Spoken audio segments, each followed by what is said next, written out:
My name is Leo. For 3 years, my life was a countdown. It was a series of clocks ticking away the hours until the next video call, the days until the next flight, the months until a visa application would be processed.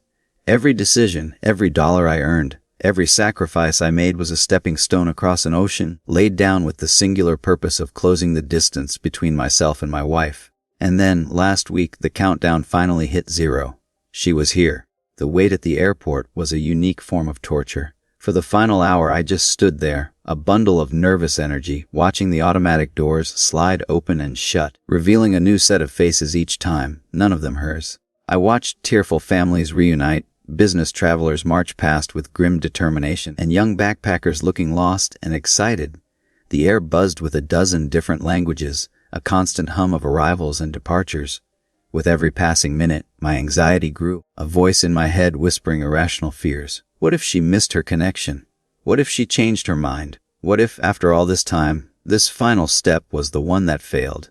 Then, the doors slid open again and I saw her. She was walking slowly, pushing a cart piled high with suitcases that held the sum total of her life. She looked exhausted from the 24-hour journey, her hair messy, her clothes rumpled.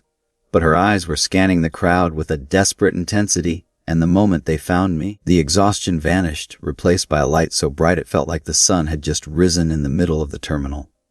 The world fell away.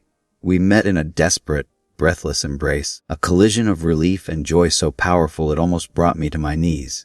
For the first time in 3 years, I felt whole. The phantom limb of long distance was gone, replaced by the solid, warm reality of her in my arms. "We made it," I whispered into her hair, and I felt her nod, clinging to me, as if she'd fall if she let go. We had beaten the odds. Those first few days were a blur of pure, unadulterated euphoria, a dream made real. The simple, mundane acts of a shared life felt like the most profound luxuries. Waking up to the soft sound of her breathing instead of the cold silence of an empty pillow, the scent of her shampoo, the easy, comfortable rhythm of making coffee together in the morning. On our first full day, we went to IKEA to buy a bookshelf, and I found myself ridiculously happy navigating the maze like store, playfully arguing over which finish would look best in the living room. Later that night, as we struggled to assemble it, laughing at the confusing instructions and our own incompetence, I thought to myself, this is it. This is the life I had been building in my mind for so long, and it was even better than I had imagined. The pinnacle of that joy was introducing her to my family. I hadn't brought a woman home to meet my parents in almost 7 years, not since my last serious relationship had ended in my late teens. Presenting my wife to them felt like a monumental step, the final piece of my adult life clicking securely into place. They adored her instantly. I watched, my chest swelling with pride, as she charmed them with stories of her home country and listened with genuine interest as my father explained the history of our town. At one point, my mother pulled out the old family photo albums, and I watched my wife lean in close, asking who everyone was, making my mother feel seen and heard.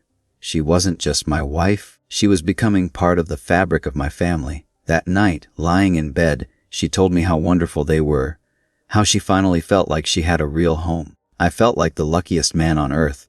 The dream shattered last night, in the quiet darkness of the life we were supposed to be starting. It began with something small. A tiny crack in the perfect facade.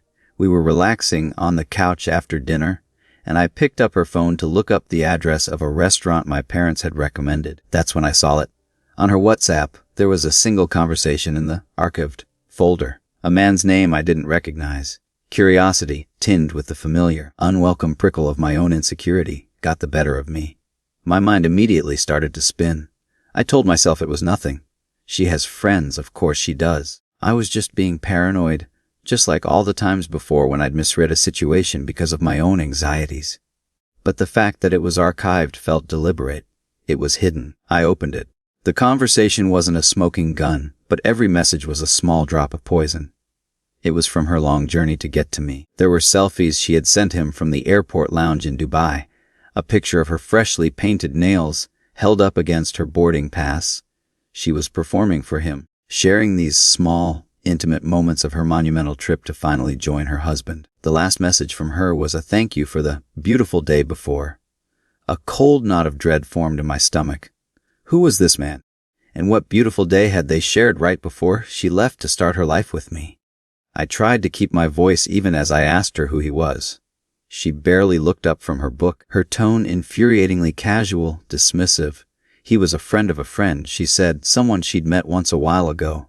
She explained that she needed to buy a new, larger suitcase for the trip, and since her friends were all busy with work, he was the only one available to go with her. That was the beautiful day. When I asked why she hadn't mentioned this helpful friend, she deployed her most effective weapon against me, my own self-doubt. She sighed a small, put-upon sound and said we had been fighting a bit lately, and she knew I tended to get insecure fast, so she just didn't want to cause a pointless argument over nothing. It was a fair point. I do struggle with that, and she knew it. It was the perfect way to make me feel like my suspicion was the problem, not her secret. We were with my family at the time, having dessert, so I dropped it. I felt their eyes on us and forced a smile, pushing the unease down, telling myself I was overreacting. But the seed of doubt had been planted. It festered all night, a quiet poison seeping into the joy of the past few days. I found myself watching her as she laughed with my sister, analyzing the curve of her smile, searching for any other sign that something was wrong, all the while hating myself for the suspicion I couldn't shake. Later that night, back at our apartment, sleep was impossible. I lay in bed, rigid, staring at the ceiling, unable to shut my brain off. The official story replayed in my head, but it felt thin, full of holes. Why archive the chat if he was just a friend of a friend? Why would a virtual stranger spend a whole day helping her shop for a suitcase? Why hide it, even if she thought I was insecure? The questions circled endlessly. At one point, I got out of bed and paced the dark living room, looking at the half-assembled bookshelf, a monument to our shared future that now felt like a prop on a stage. I was at war with myself, the man who loved her and desperately wanted to trust her, and the man whose gut was screaming that he was being played for a fool. The urge to know the truth became a physical craving, an itch under my skin I had to scratch. I waited until her breathing was deep and even. Then I slipped out of bed and took her phone from the nightstand. My hands were shaking, and I felt a profound sense of shame, like I was violating something sacred. But I had to know. My heart sank when I opened WhatsApp and went to the archived chats. The conversation was gone, not just the chat, but his entire contact profile had been deleted from her phone.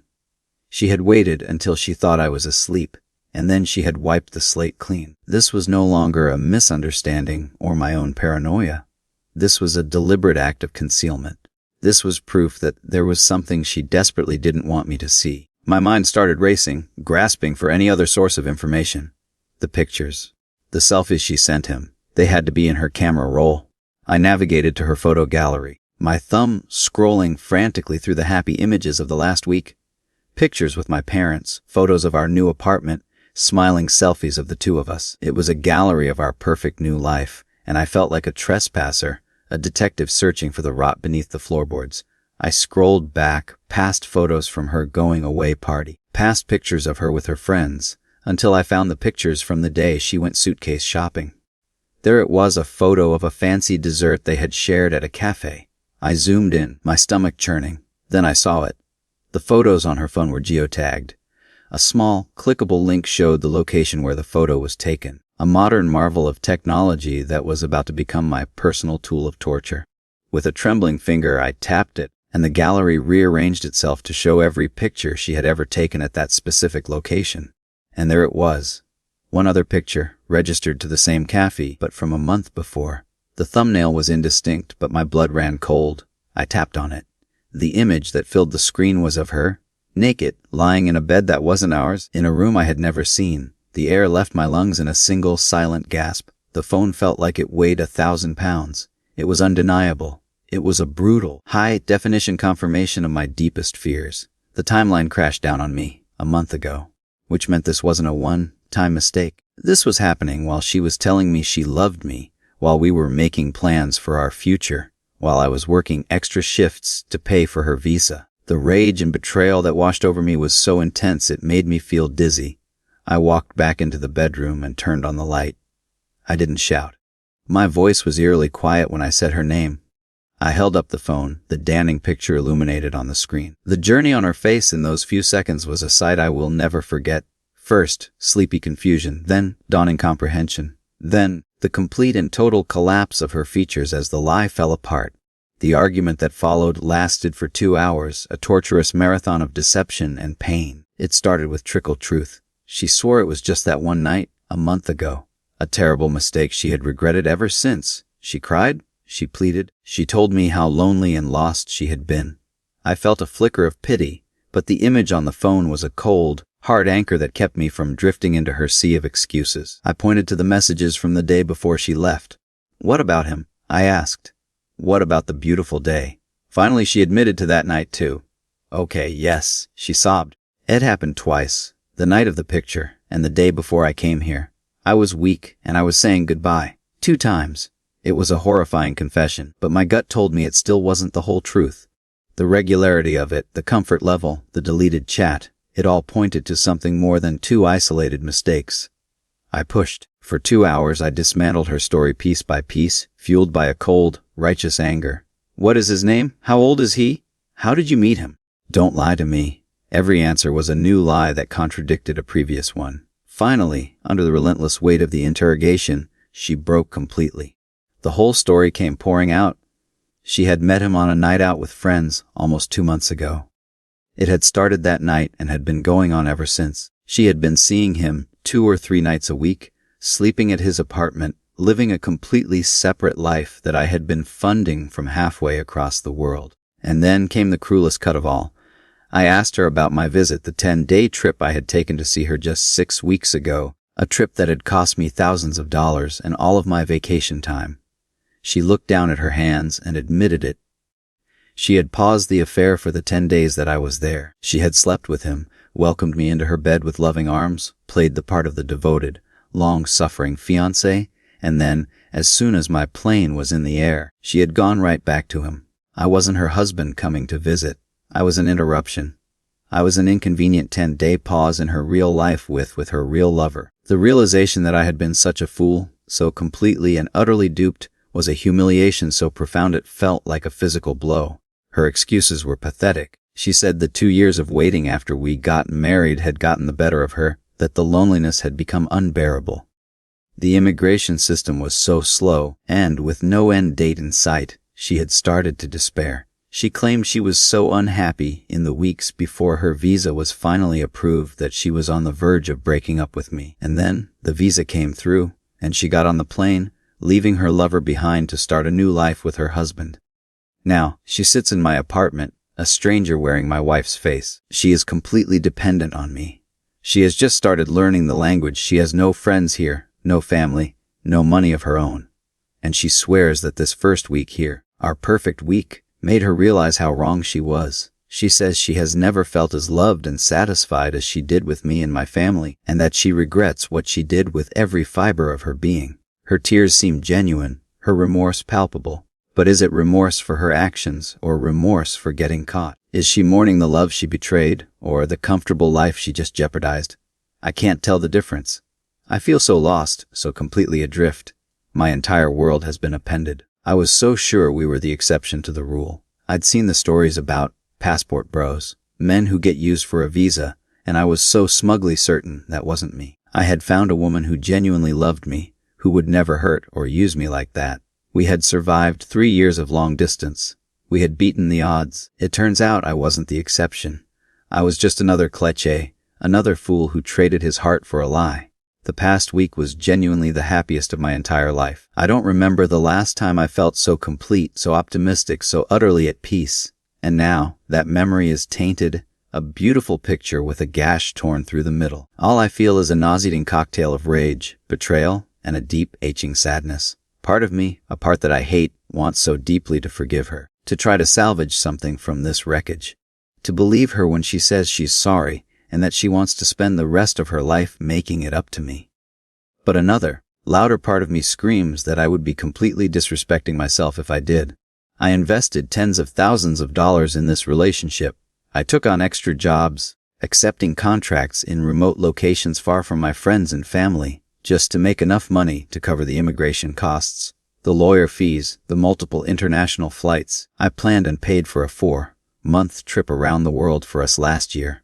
5 countries, 3 continents, a $15,000 $1,000 adventure designed to create a lifetime of memories. I remember one night in particular, sitting at a small cafe in Florence, sharing a bottle of wine, with the Duomo lit up in the distance. She looked at me and said, "I'll never forget this. I'll never forget what you've done for us."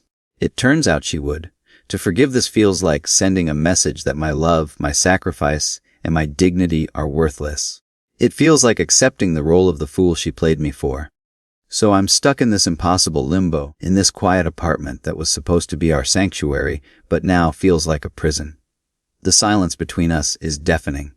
I look at her, and I don't know who I'm seeing. Is she the love of my life who made a terrible series of mistakes? Or is she a manipulative stranger who just got caught? I desperately need some kind of hope, a success story, a reason to believe that a betrayal this deep can ever truly be forgiven. Because right now I'm drowning, and I don't know which way is up.